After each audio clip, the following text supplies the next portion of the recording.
আন্দোলন চলাকালে ছাত্রলীগ নেতাদের ধর্ষণের অন্তঃসত্ত্বা তরুণী। একের পর এক বেরিয়ে আসছে নিষিদ্ধ সংগঠন ছাত্রলীগ, যুবলীগ ও আওয়ামী লীগের ভয়াবহ সব চাঞ্চল্যকর তথ্য।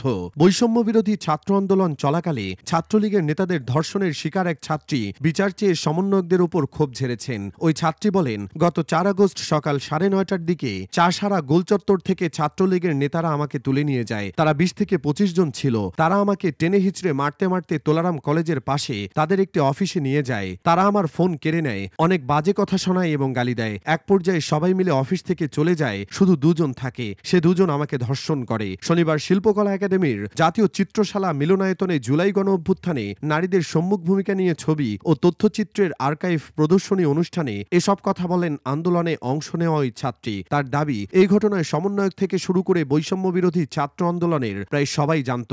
অনেকের দাঁড়ে দাঁড়ে ঘুরেও বিচার মেলেনি, কেউ গুরুত্ব সহকারে দেখেনি বিষয়টি। যে ২ লোক ধর্ষণ করেছে তারা এখনো ঘুরে বেড়াচ্ছে, তাদের কোনো শাস্তি হয়নি। তিনি অভিযোগ করেন, আমি যখন সমন্বয়ক উমামা ফাতেমা আপুকে বিষয়টি জানাই, তিনি বলেন, তোমার সাথে অনেক খারাপ হয়েছে। তারপর এ বিষয়টি ক্লোজ করে দেন। আমি যখন বিষয়টি সমন্বয়ক নুসরাত তাবাসসুম আপুকে জানাই, তিনি বলেন, তুই আমাকে হোয়াটসঅ্যাপে নক দিস। পরে তাকে নক দিলে তিনি মেসেজ সিন করেননি। অভিযোগ ওই ছাত্রীর। তার দাবি, সার্জিস প্রথম থেকেই বিষয়টি জানতেন। প্রশাসনের সঙ্গে কথা বলে তাদের শাস্তির আওতায় আনার আশ্বাসও দেন, কিন্তু কিছুই করেননি। ওই শিক্ষার্থী জানান, নভেম্বরের ১০ তারিখে তিনি অন্তঃসত্ত্বা হওয়ার বিষয়টি জানতে পারেন।